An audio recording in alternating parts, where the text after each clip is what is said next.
Hello les babelites, désolée pour ma dégaine dimanche, il fait tellement moche. Bref, Babel is back pour un petit épisode un peu original. Si je vous tourne ça moi-même toute seule ici présentement, c'est parce que on a oublié de tourner une intro. On a perdu un peu la main du YouTube Game, désolé. Vous allez assister à 2 présentations PowerPoint de théorie du complot. Si ce concept vous a plu, n'hésitez pas à nous le dire, parce qu'en vrai, on a grave de l'inspi pour en faire plus, évidemment.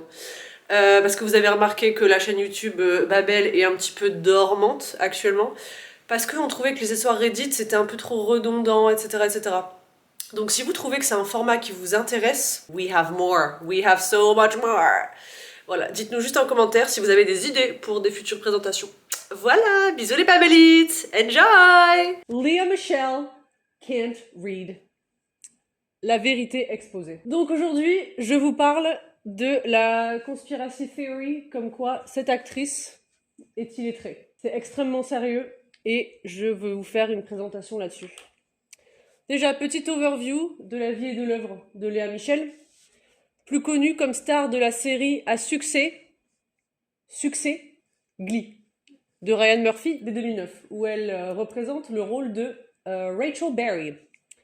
Elle débute à Broadway à l'âge de 8 ans, dans Les Misérables, en 1994.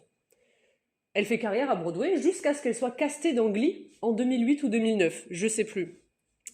En parallèle, elle continue à se produire à Broadway. Pour une petite overview de la girl. Qui est Lea Michele en tant que personne? Contextualisation. Dans Glee, elle interprète la plus grosse theater kid assumée et complètement valide en fait. Très mauvaise réputation cependant sur le tournage de Glee. Accusation de racisme, c'est une mean girl également. Transphobe, certainement. Il y a une artiste trans qui l'a accusée de transphobie, qui s'appelle, je crois, Plastic Mystique. Bref, donc c'est pour vous me donner un petit peu de contexte sur cette personne, et pourquoi aussi cette théorie du complot, comme quoi elle sait pas lire, a vachement tenu, quoi. Parce que les gens ne l'aiment pas, finalement. Donc, je tiens à ajouter, dingue de se comporter comme ça, quand les 3/4 du Gleecast sont gays, ou une minorité quelconque. Elle se met en couple avec son costard plus précisément, Cory Monteith, Bébou. Bébou de fou, je le kiffe, Cory Monteith, mais 2013 il meurt, à l'âge de 31 ans, dans une chambre d'hôtel de Vancouver, car c'était un drug addict. Pour moi, c'était un tournant décisif dans ma vie d'ailleurs, hein, le décès de Cory Monteith. Je sais exactement où j'étais en juillet 2013. On était tous complètement atterrés avec mes copines. C'était après une soirée pyjama. Très difficile le réveil, vraiment très difficile. Final days, tragic death. Bref, we don't like her. We don't like her. Et donc, je disais aussi, c'est certainement pour ça que les gens ont autant grappillé cette rumeur pour la tourner carrément en conspiration du complot. Mais attends, Théorie du complot. Pourquoi on l'aime pas? Rappelle-moi, parce qu'elle est homophobe. Parce qu'elle est raciste, c'est une mean girl, un peu diva, elle se comporte mal sur les tournages. Et ça, c'est ce que ses collègues disent d'elle? Ouais, oui, c'est par exemple Amber Riley, donc la seule meuf noire de Glee, qui l'a accusée de racisme. Voilà quoi. Ok. Voilà. Donc, genèse de la théorie du complot dont on parle aujourd'hui. At hand. Il y a un podcast qui s'appelle One More Thing de Jay et Robert, donc un podcast américain. Dans ce podcast, ils parlaient du livre de Naya Rivera, ses mémoires, qui s'appelle Sorry Not Sorry. By the way, dead also. Très triste. Noyade. Triste, pardon. Ouais, noyade. Non, trop triste. Trop triste, trop sympa en plus, trop belle. Bref. Donc, livre de Naya Rivera, also dead by the way, ils ont déduit que Lea Michele ne voulait pas répéter parce qu'elle ne pouvait pas lire ses feuilles. Je vous explique. Dans son livre, elle dit que y a un jour où elle était en train de tourner la saison 5 de Glee, et Lea Michele avait ses feuilles de script, et Naya lui a dit « Ah bah tiens, regarde ce qui est écrit sur les feuilles, on va se servir de ces feuilles qu'on vient de nous donner avec des paroles, et improviser dessus. » Lea Michele refuse. Pourquoi? Eh ben selon Jay et Robert, La chose la plus logique, c'est que Léa Michel ne sait pas lire. Et que donc, évidemment, quand on lui donne des feuilles de script qu'elle a jamais vues avant et qu'on lui demande de faire une impro off of those, impossible. Puisqu'elle sait pas lire. Donc ça, c'est la genèse, 2017. Mais comment elle aurait fait depuis tout ce temps? Ben voilà. La blague prend des proportions car il publie une vidéo de 40 minutes avec des preuves de l'illettrisme de Léa Michel. Dans le podcast? Après le podcast. Parce que quand le podcast est sorti, c'est une blague à la base. Hein. Pour eux, c'est une blague qu'elle sait pas lire. Mais la justification est quand même bien faite, tu vois. Ouais, genre en ouais, mode, pourquoi elle voulait pas improv sur le texte? C'est parce qu'elle sait pas lire en fait. Ouais. Et donc les gens, ils ont dit, SVP, trouvez-nous des preuves comme quoi elle sait pas lire. Et du coup, pour le LOL, ils ont fait une vidéo de 40 minutes avec des preuves de l'illettrisme de Léa Michel que je vais vous montrer juste après. Cette vidéo, cependant, a été complètement effacée d'Internet, probablement par l'équipe légale de Léa Michel. C'est un lost media à ce jour, d'ailleurs. Impossible de la retrouver. Elle a été sur Patreon pendant longtemps, et là, même plus. Mais attends, la vidéo, c'est Jay et Robert qui l'ont fait? Ouais, et c'est un PowerPoint, en fait, avec un deep dive, tu vois. On continue. Leurs arguments principaux, c'était pas de loi de schooling sur les sets de Broadway dans les années 90. Donc Léa, ayant commencé Broadway à 6 ou 7 ans, elle n'aurait jamais pu acquérir la compétence de lecture. Quand je dis loi de schooling, c'est, vous savez, les child stars, quand ils sont sur les sets, ils ont des profs qui viennent par-ci par-là pour leur donner des petits cours en mode t'as 8 ans, faudrait peut-être que t'apprennes à faire des divisions. Et en fait, dans les années 90, il n'y avait pas encore de loi sur ça, donc ça se trouve, elle a juste jamais eu de prof. Elle aurait réussi à cacher son illettrisme grâce à des assistants dans la confidence qui lui lisaient ses lignes pour qu'elle les répète et qu'elle les apprenne par cœur. En off, bien sûr, pas devant tout le monde. Ryan Murphy, réalisateur de Glee, lui aussi aurait été dans la confidence. Ok, on est parti. Damning evidence. Preuve accablante. Il n'y a aucune photo d'elle en train de signer des autographes. Elle est toujours montrée tenant le stylo, certes, mais jamais mid-autographe. She does have 2 books out, mais écrit par des ghostwriters. Vraiment, c'est sûr. Source, voilà. Son Wikipédia ne montre pas son autographe non plus. Donc, moi j'aimerais bien que vous trouviez quelqu'un dans ce monde qui a un autographe de Léa Michel, parce que I would love to see it. C'est vrai? Non, je te crois pas. Sur sa page Wikipédia, il n'y a pas d'autographe, alors que dans toutes les pages de stars Wikipédia, il y a leurs autographes. Ok. Preuve à l'appui. Ouais, non, ouais. Elle n'est pas en train d'écrire. Elle a un stylo dans la main, ok. Moi, si je prends un marteau dans la main, ils vont pas dire « Ouais, elle est plombière ». Non, j'ai juste un marteau dans la main, tu vois. Bah, Pareil ici. T'es pas plombière, parce qu'avec un marteau... Ouais, mais t'as besoin d'un marteau, quand même. La vidéo de Jay et Robert goes viral. Internet s'empare de la rumeur, Twitter devient un repère de blagues incroyables. Bon, la qualité est pourrave, mais une meuf sur Twitter qui dit « This Léa Michel meme gets funnier when you realize she can't read these tweets ». Ce mème de Léa Michel devient encore plus drôle quand on se dit qu'elle ne peut même pas les lire. Compilation de Léa Michel à des cérémonies de prix, laissant lire les noms des gagnants aux autres personnes sur scène avec elle. Voici un exemple parfait. Donc j'ai une vidéo ici, que je vais insérer, mais en gros, tu la vois, genre c'est en mode « And the winner is !» C'est jamais elle qui tient l'enveloppe. Et genre, le mec il ouvre, ou la meuf à côté d'elle ouvre, et vraiment c'est pas qu'une seule vidéo, c'en est 4 ou 5 où vraiment, ils sont là, elle est là genre... Elle dit rien, elle est là genre... Ou bien le mec il fait Chris Hemsworth, il fait Worth. Tu vois, genre, elle sait pas ce qu'elle lit en fait. Elle arrive pas à discerner le nom sur les enveloppes. The Emmy goes to Don Roy King. Saturday Night. Villain is Donald Sutherland. And your choice female artist is Taylor Swift. And your choice for favorite action movie actor is Chris Hemsworth! And your choice movie actor sci-fi fantasy is Josh Hutcherson. And the Grammy goes to... See? Halo, Beyoncé. Réponse de l'intéressé. Pour le magazine Variety, Léa Michel dit « J'allais sur le tournage de Glee tous les jours, je connaissais mes lignes tous les jours. » Tu connaissais tes lignes tous les jours. Elle a pas dit « je lisais mes lignes tous les jours ». C'est bien de les connaître, mais rien ne nous dit que tu les as pas fait répéter oralement par quelqu'un. Ah, une bonne mémoire. Ouais, ça ne veut pas dire qu'elle sait lire, plutôt. Deuxième réponse de l'intéressé. Madame lit un livre jeunesse en live. Je peux pas te croire. Mais une théorie naquit de cette vidéo, la théorie de l'oreillette. Comme on remarque, elle a une oreille dégagée par ses cheveux et l'autre oreille qui reste cachée tout au long de la vidéo par ses cheveux. Et ben elle avait une oreillette. Elle répétait juste ce qu'on lui disait dans l'oreillette. Ça me paraît parfaitement plausible. Bien sûr. Ensuite, l'incident de Cards Against Humanity avec le Gleecast. 2015, le Gleecast est sur le plateau de Ellen DeGeneres. Ils font des petites sauteries, des petits jeux, des petits trucs un peu ludiques. C'était vraiment une autre époque. C'était vraiment une autre époque. Il s'avère que Léa Michel, durant toute la durée de ce jeu, montrait ses cartes en dernier. Et ces cartes n'avaient aucun sens. N'étaient pas drôles, ni drôles. C'était là genre...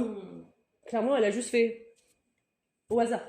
Ça n'avait aucun sens. Explication ancestrale. Donc ça, c'est l'une des théories qui a été un petit peu disputée au début, mais qui est quand même, ça vaut le coup de l'exprimer.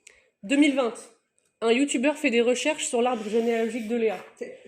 Léa Michel a des origines grecques et juives. Il découvre que sa grand-mère ne savait pas lire à son arrivée aux États-Unis, ni écrire d'ailleurs. Est-ce qu'on peut parler d'illettrisme héréditaire? Vous nous direz dans les commentaires ce que vous en pensez. Deflecting with humor. Au début, Léa Michel est là genre « Lol, vous êtes trop drôle !» Elle se met à répondre à des tweets de conspirateurs, sous couvert d'humour. On connaît cette technique. Un tweet de Léa Michel. Loved reading this tweet and wanted to write you back. Literally laughing out loud at this. Love you. Je trouve qu'il y a beaucoup d'émojis pour peu de mots. Et cette capitalisation de read et write, c'est too much. She's doing too much. C'est un subliminal. Ça fait performatif finalement. Voilà. Vie de la rumeur. Chronologiquement. 2018, la rumeur commence un peu à s'essouffler. Bon, on a fait un peu le tour finalement. 2020, certains costards de Glee commencent à accuser Léa de bullying sur set. Donc ça ravive un peu la théorie pendant quelques temps, mais la rumeur se remeurt peu de temps après. Troisième acte de la théorie. Léa Michel se fait caster dans Funny Girl sur Broadway. Pour les Gleeks, dans l'assemblée, vous savez que dans Glee, elle joue Funny Girl. Donc c'est un peu un full circle moment, ça c'est vraiment juste un fun fact. Internet se demande comment elle va faire pour apprendre ses lignes, parce qu'elle a été castée en dernière minute. Donc là... déjà. Eh oui. Ah pardon. Non, mais c'est une très bonne remarque, c'est qu'elle les connaît probablement déjà, parce qu'elle les a déjà dites dans Glee. Son personnage, en plus Fanny, dit au début de la pièce « I hadn't read many books ». Je n'ai pas lu beaucoup de livres. Étonnant, pour une illettrée. 2021. Léa Michel ne rigole plus. New York Times interview où elle dit « Il y a une rumeur sur Internet comme quoi je ne saurais pas lire ou écrire. C'est bien triste, c'est vraiment triste. Je pense souvent que si j'étais un homme, cette rumeur n'aurait pas vu le jour. » Léa Michel sous-entend donc que l'illettrisme n'atteint que les femmes. Ouais. Donc c'est même... Problématique. C'est métamisogyne en fait. C'est métamisogyne carrément. Le emoji gate. Sous ces TikTok, tous les utilisateurs ne commentent qu'avec des emojis pour être sûr qu'elle puisse comprendre.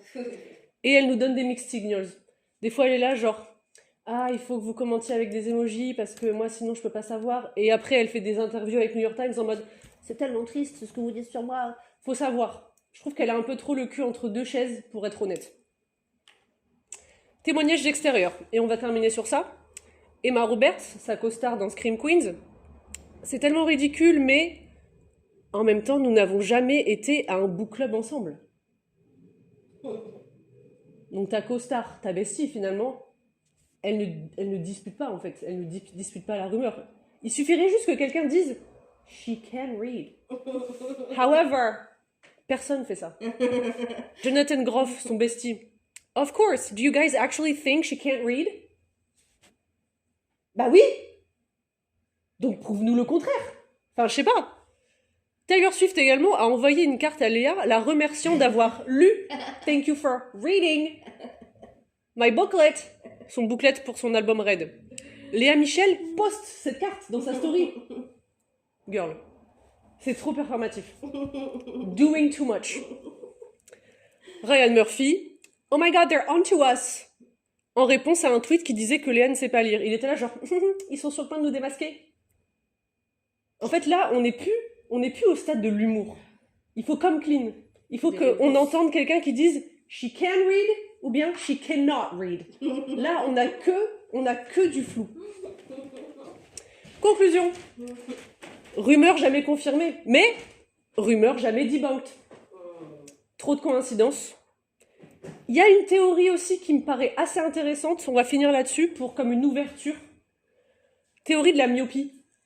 Il y a des gens qui pensent que Léa Michel est soit presbyte, soit myope, en tout cas qui a une mauvaise vision, et juste n'arrive pas à lire parce qu'elle refuse de mettre des lunettes par vanité. Okay. Do with that what you will. Merci de m'avoir écouté. Bonsoir les Babel. Vous êtes conviés ce soir pour une soirée très spéciale. C'est une soirée théorie du complot. Avec ma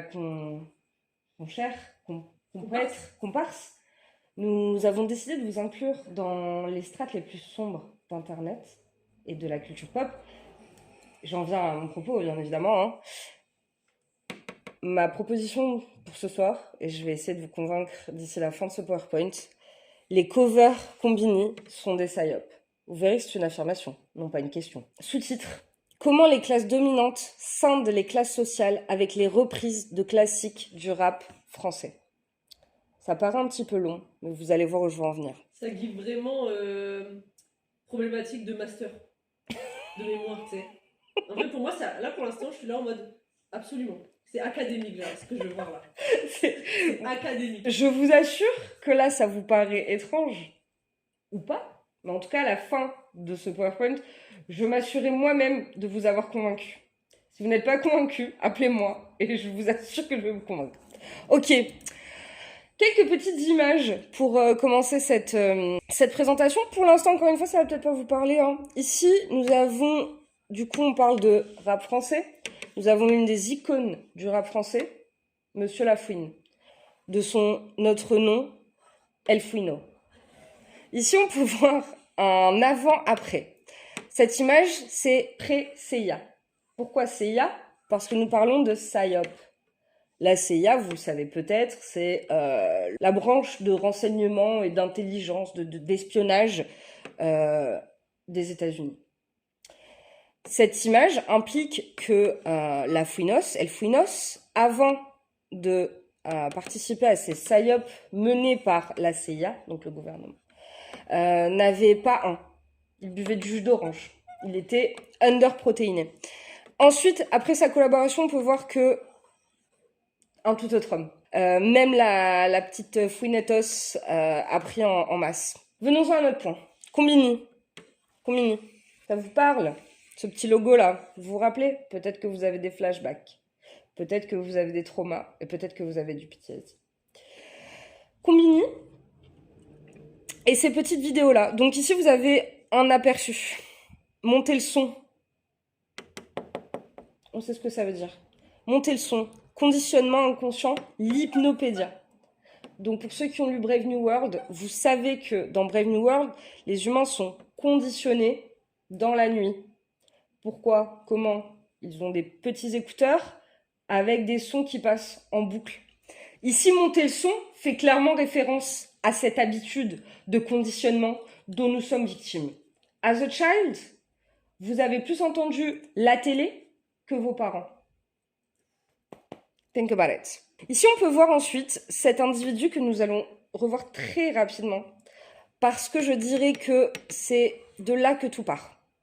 Une femme, un carré. Est-ce que ça vous rappelle pas une femme qui entendait des voix et qui a terminé dans de très piètres conditions. Et ici, elle nous dit, à une seule femme, je dis I love you. Une seule femme? Serait-ce donc ici, face à la monogamie forcée, instaurée par le gouvernement? Je pense bien. Ici, ce jeune homme, âgé à peu près de 23 ans, paraît totalement désamorcé. On peut le voir sur ses mains. Il fait le signe de Satan. Rock and roll, Spider-Man ou Satan. Vous en ferez ce que vous voulez. On peut voir que les mots prononcés pouloulou contiennent 3 groupes de 3. Si on additionne 2, pardon. Parfois la numérologie, c'est difficile. 6, 6, 6. Le numéro du diable. Le numéro du diable. Putain. Avec ça, j'espère que vous êtes attrapés, parce que je vais vous attraper d'autant plus. On commence. Les premiers crimes, 2018, New Wave. En 2018, Twitter a été chamboulé par ces quelques vidéos traumatisantes. Combini avait invité des petits acteurs du cours Florent ou de je ne sais où, mais ils auraient dû y rester. Et donc, ils les avaient invités et Combini nous proposait de les écouter, revisiter des classiques du rap. En appelant leur petite émission là, New Wave. Ok. La New Wave, c'est quoi? Là, je vous donne une définition Wikipédia qui a été donnée par le Move. Et ensuite, on en discute. Think about it. En 2018, la publication des premiers morceaux de rappeurs La Fève et Kali a contribué à la création d'un nouveau genre musical. Selon Move, ce mouvement est né en réaction à un essoufflement du rap mainstream et comme en réponse à ce manque d'inventivité, les scènes dites alternatives connaissent depuis plusieurs mois un élan créatif inspiré, à la croisée d'influences nombreuses et poussant plus loin cette recherche de nouvelles sonorités. Donc si on comprend bien, la New Wave, et dans le rap en particulier, c'est aller plus loin. Ce n'est pas un retour à quelque chose, non, c'est aller plus loin. Ok, suivez-moi un petit peu.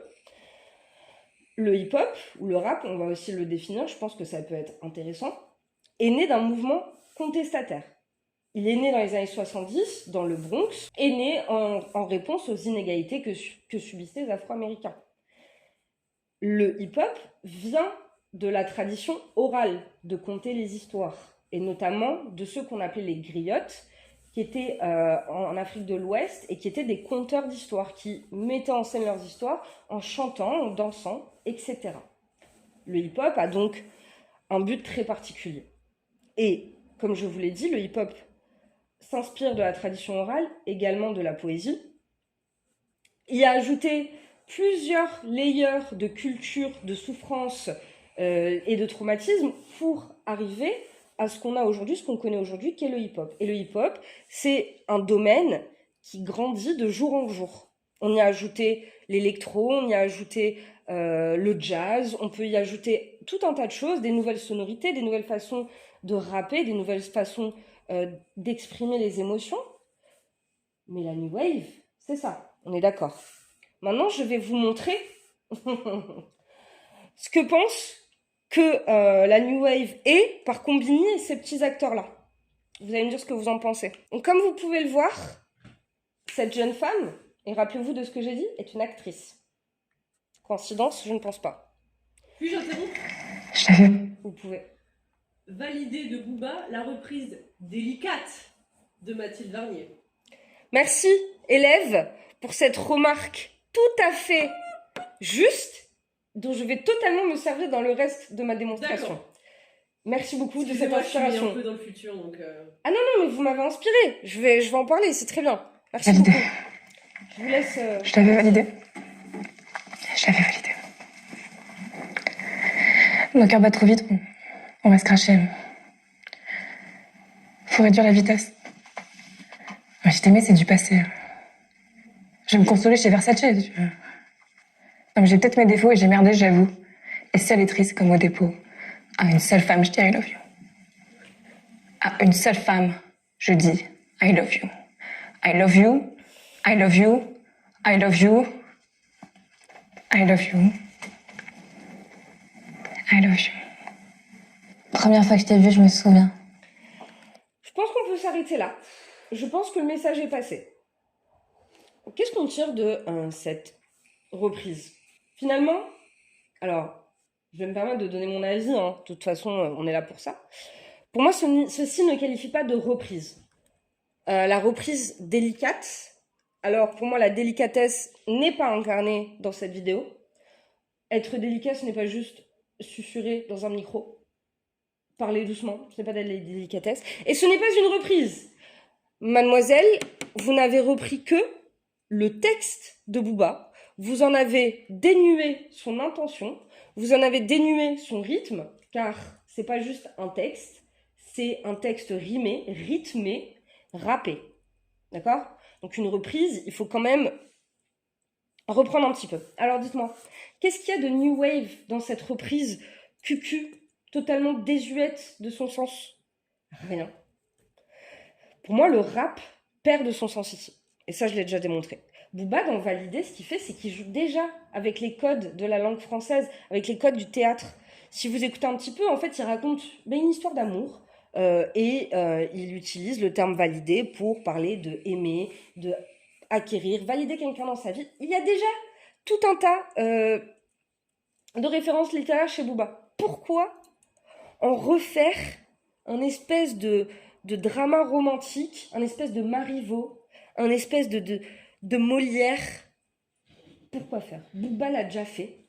Et Booba, ce qu'il a fait, c'est qu'il a pris le drama romantique et il y a ajouté sa propre culture. La culture de la street. Comme il le dirait lui-même. Et ça, ce que Booba a fait, c'était déjà de la New Wave. Alors pourquoi vouloir destituer, valider de son aspect rap pour en refaire une scène de théâtre miteuse? Qu'est-ce que ça apporte? Je vous le demande. Et on va y venir. Voilà. Donc aujourd'hui, c'est à ça que je vais répondre. Et ce qui moi me questionne, c'est est-ce que toutes ces vidéos-là de bourgeois en train de reprendre du rap ou de la culture populaire, c'est des psyop? Et déjà, on va commencer, pour répondre à cette question, à établir ce que c'est qu'un psyop. On va commencer par définir ce que c'est qu'un psyop, ok? Donc déjà, un psyop, c'est le diminutif de psychological operation ou psychological warfare. Donc une opération psychologique ou une guerre psychologique, en gros. Ok, qu'est-ce que c'est qu'un psyop? Je vais vous lire cette définition qui me plaisait bien, que j'ai trouvé qui est en anglais, ok? Et ensuite on en parlera. It's a collection of related actions typically taken by a military force or spy agency to produce specific mental and emotional effects in a target person or people with the intention of deriving some benefit from doing so. Ok? Donc, pour réexpliquer, c'est une opération psychologique, c'est tout un tas d'actions qui ont été prises en général par une force militaire ou une agence d'espionnage pour créer des effets psychologiques sur une personne ou sur un peuple. Ok? Et l'intention d'une opération psychologique, c'est en récolter des bienfaits. Ok. Pour expliquer simplement, la CIA, ça a commencé dans les années... La guerre froide, c'était plutôt intense, mais ça a commencé bien avant, ok? La CIA, pour pouvoir plus facilement prendre possession de pays, en tout cas faire la guerre à des pays ou leur prendre des ressources, a créé des opérations psychologiques pour convaincre le peuple de manière inconsciente de se laisser envahir. Okay. Ça vous paraît correct? On a des exemples de la CIA qui, aux Philippines et au Vietnam, passait avec des avions qui envoyaient des effets sonores qui sonnaient comme ce que eux s'imaginaient de leur dieu en colère, pour les convaincre que se rebeller contre l'envahisseur énervait leur dieu. Ils ont fait au Vietnam, ce qu'ils faisaient, c'est que ils blastaient pareil près des soldats des sons, des hurlements qui étaient censés pareil mimer les esprits en colère pour vraiment leur rentrer dans leur tête. Donc ça c'est très soft hein, comme psyop, mais c'est pour montrer l'opération psychologique. Il y a aussi eu Watergate, il y a aussi eu au Panama des choses dans le même genre. Aussi, la CIA, le gouvernement américain, pour punir certains de leurs prisonniers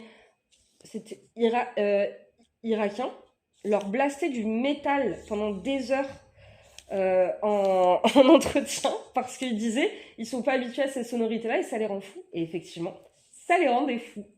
Voilà ce qu'est qu'un psyop. Et donc un psyop, ça peut être utilisé pendant la guerre, ça a été beaucoup utilisé pendant la guerre, mais ce que les gens sont en train de se demander, c'est est-ce que c'est pas utilisé contre son propre peuple? Parce que pour faire accepter à une société de telles inégalités, il faut forcément des opérations psychologiques. Est-ce qu'on est clair sur ce que c'est qu'un psyop? Oui. Super, continuons. Mais pourquoi faire? Vous allez me dire, mais Combini, opération psychologique, guérilla, qu'est-ce qu'elle nous raconte? Mais ne vous inquiétez pas. Ce que je disais, c'est qu'un psyop aide un gouvernement à contrôler sa population. Rappelez-vous de l'image du tout début. Montez le volume. L'ascension du rap et du hip-hop dans la culture mainstream en France dérange. Si vous connaissez des adolescents, vous devez l'avoir remarqué, ils n'écoutent que du hip-hop et que du rap. Vous l'avez peut-être remarqué aussi, au concert de rap dit hardcore qui est pour moi un terme très racisé, hein, les concerts de rap hardcore c'est toujours des artistes noirs, eh bien à ces concerts-là, on se rend compte que dans l'audience, il y a énormément de gens de couleur blanche, ce qui est une bonne chose. Mais ce point-là dérange. Vous le savez peut-être, nous vivons dans une société raciste et classiste. Que des artistes tels que Booba ou La Fouine soient comparés à des grands auteurs et appréciés dans la culture mainstream dérange la classe bourgeoise. C'est de eux qu'on va parler aujourd'hui. Car ici, ce psyop, comme nous vivons dans une oligarchie, n'est pas juste une histoire de gouvernement, c'est une histoire de bourgeoisie. C'est eux qui veulent déstabiliser et scinder la population. Ok, du coup, les bourgeois blancs ont toujours peur de perdre leur place dans les espaces populaires. Pareil, vous vous en êtes peut-être rendu compte si vous vivez dans une ville gentrifiée, les bourgeois sont partout. Ils refusent leur statut de bourgeois car ils veulent garder un œil sur la plèbe. Vous le savez peut-être, mademoiselle, vous avez sûrement côtoyé des bourgeois déguisés. Bien sûr. Des cosplayers. Des cosplayers, on appelle ça des cosplayers. Ce que je disais, c'est que les bourgeois blancs ont peur de perdre leur place dans les espaces populaires. En effet, depuis... élèves, j'ai besoin de vous. Comment s'appelle la reine qui s'est fait décapiter? Marie-Antoinette. Depuis Marie-Antoinette, on s'est rendu compte que les bourgeois ou les nobles avaient essayé de réintégrer les autres classes. Pourquoi? Parce que depuis Marie-Antoinette, ils avaient très très peur de perdre la tête. Et l'un des moyens pour eux de se fondre dans la masse, c'était d'adopter des codes, des cultures dites basses. Et donc, vous l'avez peut-être remarqué depuis ces dernières années, les nobles, les riches, les bourgeois ont arrêté de se pavaner dans des accoutrements totalement luxueux. Ils ne portent plus d'or, ils ne portent plus de montres, ils ne portent plus de longues robes. Non, ils s'habillent comme tout le monde. Vous les avez sûrement vus déjà, peut-être. Ils mettent parfois des Birkenstock, des tote bags, des New Balance. Okay. Common people parmi nous. Donc, comme je disais, les bourgeois blancs ont peur de perdre leur place dans les espaces populaires, car depuis Marie-Antoinette, ils résident dans les espaces populaires pour continuer de contrôler de l'intérieur la pensée populaire. Ok ? Donc, ils veulent garder ce statut-là, parce que finalement, si les bourgeois vivent parmi nous, les bourgeois peuvent voter, les bourgeois peuvent influencer leurs camarades, car ils travaillent avec nous également et nous pousser à ne pas prendre de décisions contre nos patrons. Vous le savez, ils sont parmi nous. Le rap est, lui, l'expression des classes moyennes et populaires, ainsi que des populations racisées. C'est aussi un outil politique. Et ici, on se trouve à un pivot. Il y a un écart entre les bourgeois, la culture populaire, et ici le rap qui est directement au sein de cette culture populaire et qui est donc une target parfaite pour le bourgeois. Car l'un des derniers donneurs de messages et de morale et l'un des derniers dénonciateurs des inégalités sociales dans la culture mainstream, c'est le rap. Même si on est plutôt assez triste que les rappeurs ne dénoncent plus autant, ça reste tout de même l'un des meilleurs vecteurs d'expression pour les classes moyennes. L'objectif de ce PSYOP serait, pour la classe bourgeoise, de rendre le rap ridicule, malléable et dénué de sens. Ridicule, pourquoi? Parce que, en écoutant Validé, dit par cette jolie petite actrice qui ressemble beaucoup à Jeanne d'Arc, Validé paraît ridicule. On se rend compte que les paroles ne sont pas si réfléchies, si stylisées que ça. Mais était-ce vraiment le but de Booba? On ne sait pas. En tout cas, ce qu'il a réussi à faire, c'est se créer s'ancrer dans sa culture, à lui et la culture de la musique tout autour. Par contre, cet escroc ne fait que rendre le rap ridicule. Elle lui enlève toute son aura. Le rap devient malléable. Si on accepte que la new wave de Combini est un moyen artistique valide, on accepte que le rap peut être présenté de n'importe quelle manière. Or, la qualité agressive et confrontante du rap est inhérente et intrinsèque au rap. On ne peut pas enlever ça du rap. On ne peut pas rendre le rap délicat. Le rap n'a pas vocation à être délicat. Le rap a fonction à vous choquer. Ok. Et dénué de sens. Ça va dans toute cette même pensée où en fait finalement, si je peux écouter Booba et sans l'écouter ou juste en lisant les paroles ou en écoutant une jeune fille lire les paroles, ce n'est plus Booba. Résultat. Donc les résultats de ce PSYOP seraient ceci.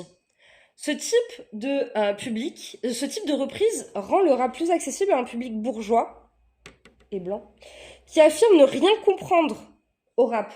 Vous les avez sûrement entendus quand Theodora, Aya Nakamura, des femmes très clairement racisées, chantent. Ils affirment ne rien comprendre. Cette idée-là de ne rien comprendre renforce l'idée des différences sociales et des différences entre les humains. Quand ils disent « je ne comprends rien », bien sûr qu'ils comprennent. Ils veulent juste remettre en avant qu'il y a une langue acceptée, c'est la langue française commune. Et que toutes les déviations seraient justement ça, des déviations, alors qu'elles ne le sont pas, elles font tout aussi partie de la langue française. Or, en France, nous avons un lourd passé de génocide culturel. Cacahuète, ça va? Ouais, mais régionalisme et tout. Ouais. Ouais, de fou. Nous avons détruit, pas nous, mais en tout cas le gouvernement français a détruit toutes les langues régionales depuis un certain temps. Et donc pour moi, ça rejoint cette idée de rendre le rap palpable, prononcé. À chaque fois, ils disent il faut énoncer ces lettres. Et bien pour moi, ça rejoint cette idée-là que le rap ne peut valoir quelque chose que s'il est présenté avec un visage blanc ou délicat et s'il est énoncé proprement dans un bon français. Il s'agit alors d'unifier et d'isoler le langage de la rue afin de le vider de sa substance et de le rendre caduc. En effet, vous allez voir où je veux en venir. Si le langage du rap peut être utilisé hors du rap, il perd de son sens. Ok ? Certains termes sont extraits de leur contexte d'origine. Et là, c'est un exemple qui n'a rien à voir avec le rap, mais plutôt avec notre culture populaire, le terme de Doro Party.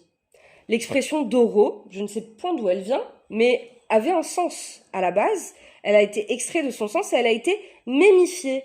On voyait ce terme de Doro Party absolument partout, jusqu'à ce que ça ne veuille plus rien dire. Pareil pour Voilà, qui est une expression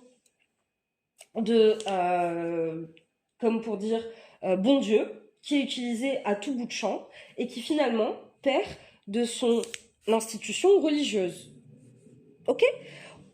Peut-être que cet exemple vous parle ou il ne vous parle pas, mais je pense qu'il montre qu'une fois qu'on extrait un terme de son contexte d'origine, il perd de son sens et de sa signification culturelle. Ouais, et puis du coup, pardon, j'interromps. Bien sûr. En fait, vous dites des choses qui sont complètement incroyables et qui sont complètement complètement intéressante. Hein. Mhm. Franchement, c'est trop intéressant.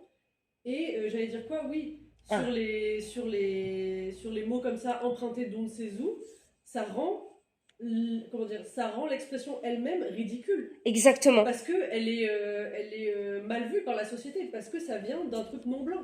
Exactement. Merci beaucoup pour cette explication. Exactement ça. En mémifiant la langue, on la rend obsolète et ridicule.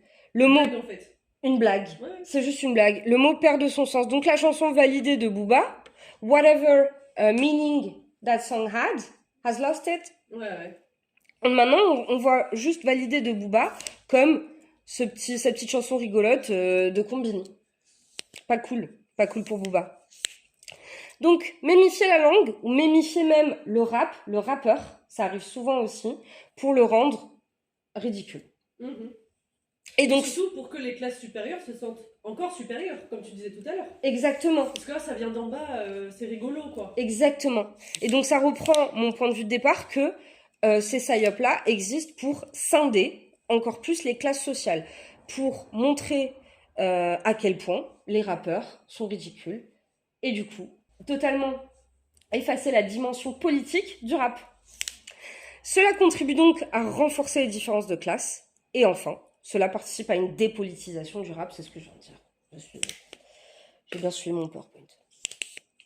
Les dangers de ces covers combinés, du coup. Alors déjà, pour moi, pourquoi est-ce que je dis que c'est un psyop? Parce que plus ces formes-là de covers vont être diffusées, plus elles vont être acceptées. Rappelez-vous, montez le volume. Plus elles vont être acceptées, et peut-être même qu'un jour, soyons fous, hein, mais l'IA, ou l'algorithme, pardon, je me trompe un peu comme les vieux, l'algorithme YouTube, quand on va taper valider de Booba, peut-être que valider, on va tomber sur Mathilde, et que valider de Booba n'existe plus. Et ça, c'est pas très loin d'arriver. Je sais pas si vous l'avez remarqué, mais parfois, on parlait de Lost Media tout à l'heure, parfois, des vidéos dont vous êtes certain qu'elles existent sont introuvables. Est-ce que vous avez essayé d'utiliser l'algorithme TikTok? C'est un enfer. Et des vidéos qui n'existent plus et qui ne seront plus retrouvables. Donc, pourquoi pas s'imaginer que, à terme, les covers puissent remplacer le rap. Donc, le rap perd de son côté contestataire. En effet, cela rend le message inoffensif et fait taire toute une génération qui doit désormais parler doucement sous fond blanc et lumière tamisée pour être entendue. Vous voulez faire du rap? Faites donc! Seulement, le seul rap qui sera accepté à la télé ou à la radio ou même sur YouTube sera le rap de Mathilde. La stratégie à long terme. À force, le public finit par préférer les versions soft et édulcorées, et on a une disparition progressive du rap contestataire. Division interne. On va créer une division interne. On va créer une opposition rap pur versus rap mainstream. Et ça, donc le rap mainstream, ce serait le rap de Mathilde. Et ça aggrave les différences entre classes. Et, résultat, on a moins de critiques sociales unifiées. Parce que deux raps, deux types de revendications, et ça réduit le pouvoir de la classe populaire.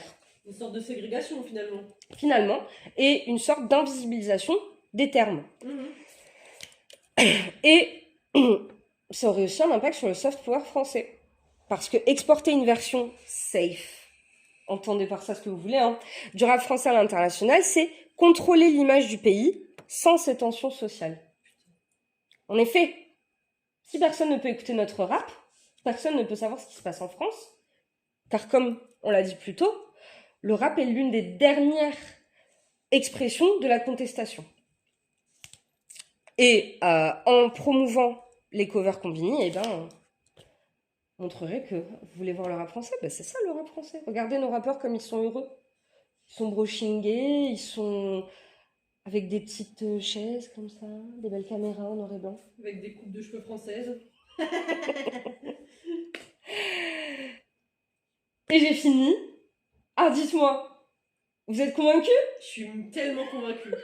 Et je suis vraiment genre 100% convaincue. C'est de la folie ce que tu nous as fait. La Go, elle nous a écrit un mémoire en fait. Elle nous a écrit. Ça finit comme un cul. Je suis trop désolée les babélites.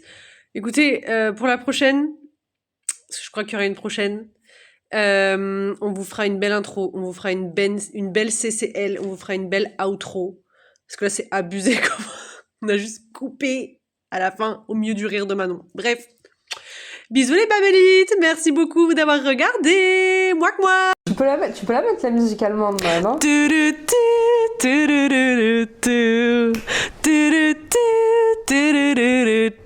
And it goes. Je pense que c'est bien, c'est l'outro. Ouais, c'est bien.